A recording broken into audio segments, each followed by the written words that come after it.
Yo, what's up, everybody? This is Red Wolf Sports Videos, the podcast where we talk about all things sports, the players, the sports teams, and just anything that's going on in the sport industry and entertainment.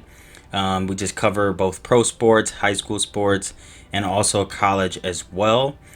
Today, we're going to be doing a series where it's called My Two Cents. Now, for those of you who are new, my two cents are just my thoughts, reactions, or my own personal opinions on either any sports teams, a player, or just anything in general. So go ahead and sit back. Feel free to kick back.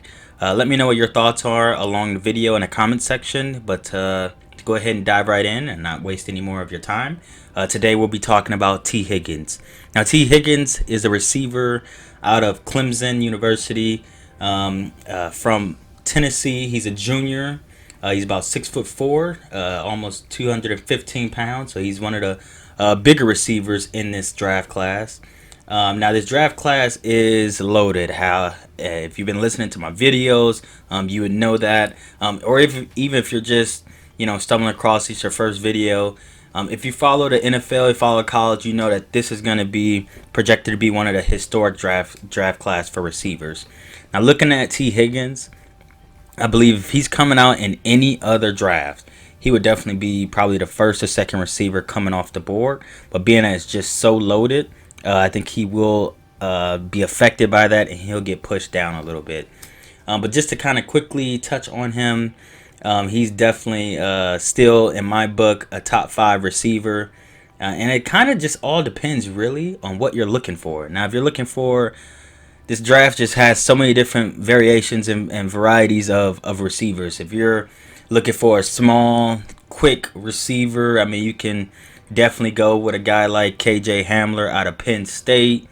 If you're looking for a big-bodied receiver with a huge frame, huge body, you can go with a guy like a Chase Claypool out of Notre Dame. If you're looking for absolutely prolific route runner, I believe there's 2 of them in this draft class, and that's Justin Jefferson out of LSU and also Jerry Jeudy, as you all know. If you're looking for a guy that could just absolutely make plays with the ball in his hands, that's going to be, anywhere from CeeDee Lamb, who is looked at to be one of the top receivers in the draft class out of Oklahoma. You also got a guy that I really like is Brandon Ayuk out of Arizona State. And then you got another guy out there in Laviska Shenault out of Colorado who could just make plays. But so go ahead and get back to T. Higgins. The thing that I like about him, now he wasn't able to participate at the combine, so he didn't really run, but I do know that he ran about a 4.5 40, so he is very, very good. He's got some speed on him.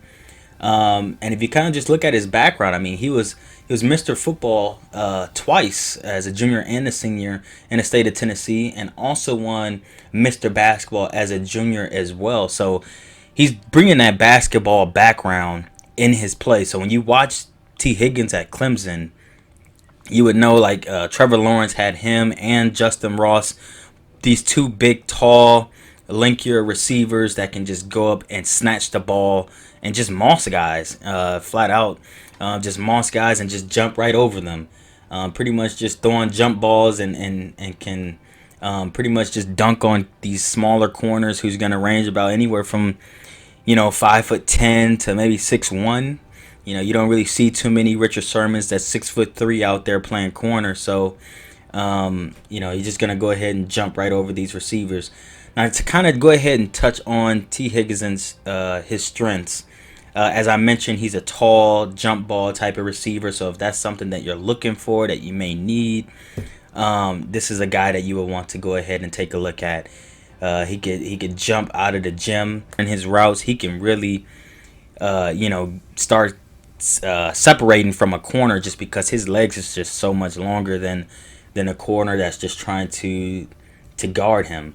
I just think that he plucks the balls out of the air.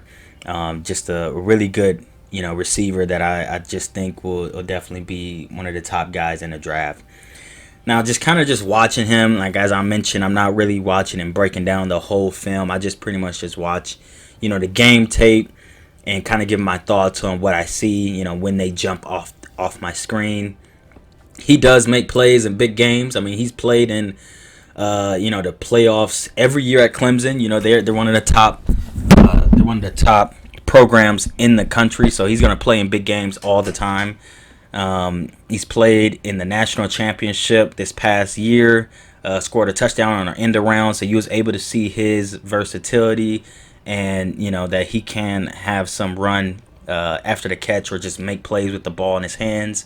He also dominated against Alabama when they dominated them in the national championship back in 2018.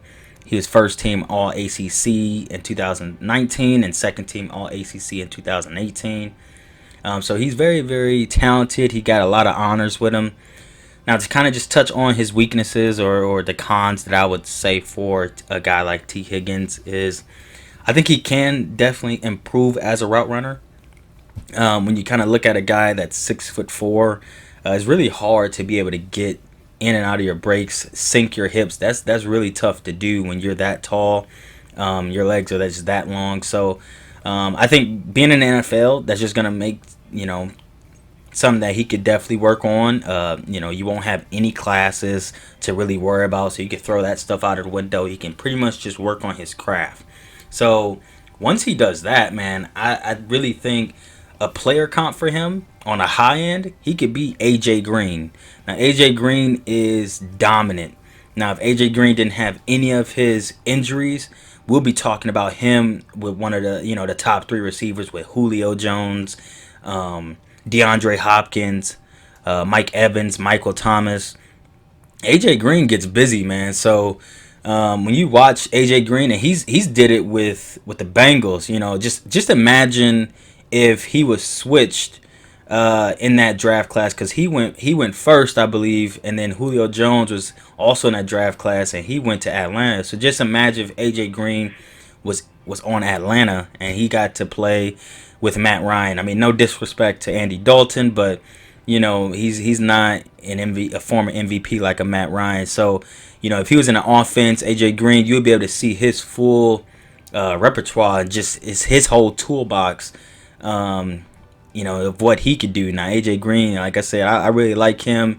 He gets busy, and I just think that T. Higgins reminds me of AJ Green. I think if he taps into his potential, everything hits, and he goes to the right place, they use him the right way, and everything just falls into place. I think that he could definitely be an AJ Green type of receiver. I mean, just watching him at Clemson, he is dominant.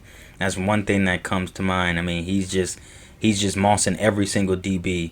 Another thing I did want to touch on now for his cons as well. I know I'm kind of jumping a little bit back, was maybe his competition level. Now he played in the ACC.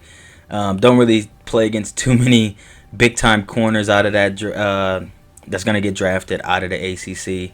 But nevertheless, at the end of the day, I still think that he's dominant. I think that he can show up in big moments. He's played in big games, so that's just something that he'll be able to show. I do think that he's gonna be an AJ Green type of player. Now to kind of just go ahead and look forward and move forward, and on my 2 cents is when I look at his talent, he's a first round talent, no doubt about it. And when I also look at my projection for him as well, I do think that he's going to go in the first round. Now, just studying and reviewing all the different mock drafts from the FS1s and the ESPNs and the NFL networks, he can go anywhere from, mid to late first.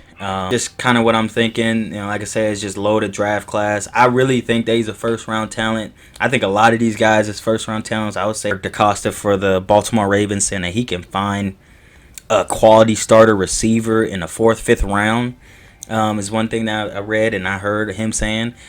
With that being said, I think a lot of GMs are going to be thinking that way. So they're gonna be looking at those left tackles, the premier left tackles, to draft first. And as I mentioned, quarterbacks are always going to go, and defensive ends, these pass rushers, outside linebackers are going to get drafted. So you never know. We going to stay tuned. You got the draft in about a couple of weeks, so we'll actually see where T. Higgins falls.